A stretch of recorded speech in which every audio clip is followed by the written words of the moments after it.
Assalamualaikum warahmatullahi wabarakatuh. Kembali berjumpa dengan saya di channel Hamzah Gantarang, sahabat sebangsa dan setanah air di mana saja Anda berada. Kembali ada hal yang menarik dari kemunculan Tamin Pardede yang tiba-tiba kemudian menjadi viral setelah Suginur dan Bambang Trimulyono itu ditahan oleh Bareskrim Polri. Kehadiran Tamin Pardede kemudian memunculkan sebuah tanda tanya besar. Kenapa kemudian selama ini Bambang Trimulyono itu melakukan hal-hal yang menurut kita di luar daripada batas-batas yang normal manusia pada umumnya, karena ternyata beliau ini dirawat katanya oleh orang yang bernama Tamin Pardede. Kalau kita bandingkan bagaimana sikap daripada Bambang Trimulyono, gaya bahasanya, sikapnya, kelakuannya dengan Tamin Pardede, ini memang 11-12. Dan pengakuan daripada Tamin Pardede bahwa dialah yang merawat Bambang Trimulyono, itu seolah-olah kemudian membenarkan bahwa wajarlah kalau Bambang Trimulyono kemudian memiliki perilaku seperti itu, yang banyak orang menganggapnya bahwa dia ini kurang waras lah, karena ternyata Tamin Pardede orang yang mendidiknya, orang yang merawatnya, juga memiliki perilaku yang kurang lebih sama, dengan Bambang Trimulyono. Karena Tamin Pardede ini dalam berbagai di rekam jejaknya memang sudah sering juga berurusan dengan polisi, dan dia juga adalah orang yang sangat berpikiran pendek, berpikiran dangkal, dan bagaimana dia pernah berurusan dengan polisi lalu kemudian ditahan. Dalam berbagai pernyataannya ketika ditahan oleh polisi, dia membuat pernyataan yang juga menurut kita sangat-sangat susah dicerna. Bagaimana dia meminta kepada pengacaranya, katanya untuk tidak dibela, untuk tidak diringankan hukumannya. Jadi saya itu meminta kepada tim lawyer aku yang ganteng-ganteng, yang cantik-cantik, yang cerdas ini, jangan sedikit pun punya keinginan, punya cita-cita, punya target untuk membebaskan saya atau mengurangi masa hukuman saya. Luar biasa. Lupakan saya, bebaskan negeri ini. Dari pengaruh komunis. Kami mati nggak masalah, bebaskan negeri ini dari pengaruh komunis dengan cara membasmi hukum-hukum yang jelas-jelas prakteknya mendukung komunisme. Begitu. Artinya negeri ini sudah dikuasai oleh cara berpikir mafia-mafia komunis, ya. Bukan lagi cara berpikir, sudah secara resmi, sudah secara institusi. Ini kan pernyataan yang menurut kita orang-orang yang memang dipertanyakan bagaimana logika berpikirnya. Jadi antara Tamin Pardede dengan Bambang Trimulyono yang menurut kita ini sudah putus urat malunya, sudah putus urat takutnya ini,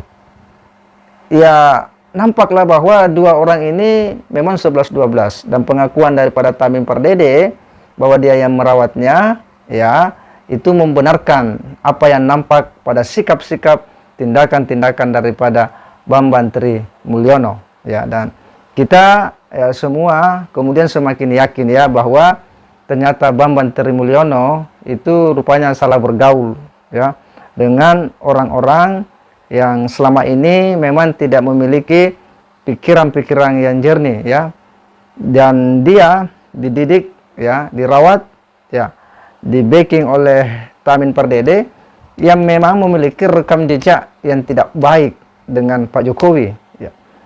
Dia orang yang memang getol juga melakukan pembunuhan karakter terhadap Pak Jokowi.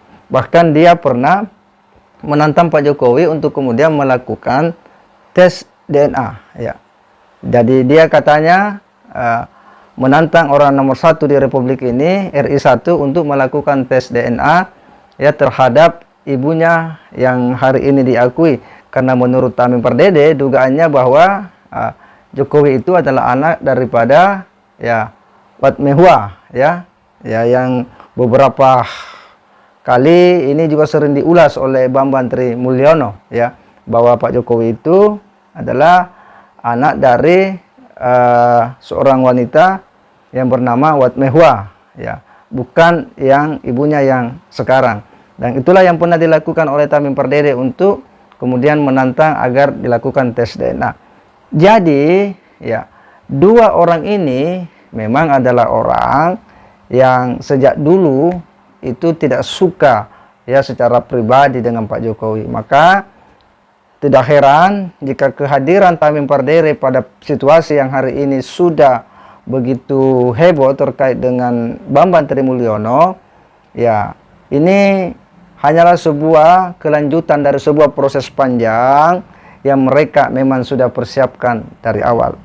Hanya saja bahwa saat ini mereka bisa, ya, bertemu dengan kepentingan orang-orang yang juga tidak suka dengan Pak Jokowi.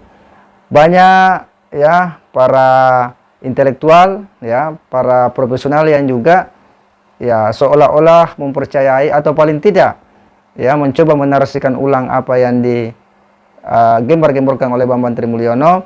Banyak kemudian upaya-upaya untuk mendukung dan membackup bahwa apa yang dilakukan oleh Bambang Tri Mulyono itu adalah proses mencari kebenaran.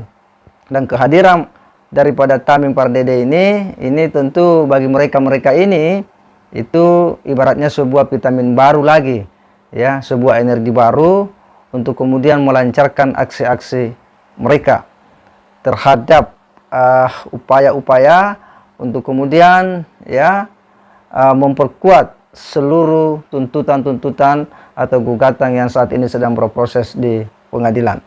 Tetapi, ya, kita akan melihat nanti, ya, seperti apa proses di pengadilan, dan menurut kita bahwa apa yang dilakukan oleh Tamim Pardede yang telah membuat, ya, ancaman-ancaman terhadap Polri, ya, terkait dengan penahanan dan penangkapan Bambang Tri Mulyono dan Gus Dur yang mengancam akan menghancurkan, ya, menurut saya ini tidak boleh dibiarkan. Ini harus ditindak karena telah membuat sebuah narasi-narasi yang mendiskreditkan institusi negara, ya, Kepolisian Republik Indonesia. Makanya kelakuan-kelakuan seperti ini menurut saya tidak boleh dibiarkan agar, ya, masyarakat tidak melihat institusi polisi, ya, kepolisian ini sebagai sesuatu yang bisa saja diolok-olok, ya, institusi yang setiap orang bebas membuat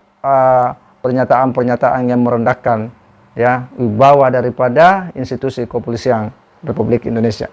Makanya, ya, kita berharap bahwa Polri bisa melakukan langkah-langkah yang terukur sesuai dengan prosedur hukum, bahwa siapapun yang berani membuat berita-berita yang merendahkan institusi negara maka dia juga harus ditindak. Semoga ini bisa mengedukasi kita semua dan mengabarkan kepada publik Indonesia bahwa, ya, orang-orang seperti Bambang Tri Mulyono, orang-orang seperti Tamim Pardede adalah orang-orang yang memang sejak awal memiliki agenda karena dia tidak suka terhadap Pak Jokowi dan rezim Pak Jokowi hari ini, yang karenanya kita harus, ya, tampil untuk memberikan informasi yang mengedukasi kepada publik Indonesia. Saya kira demikian. Wassalamualaikum warahmatullahi wabarakatuh.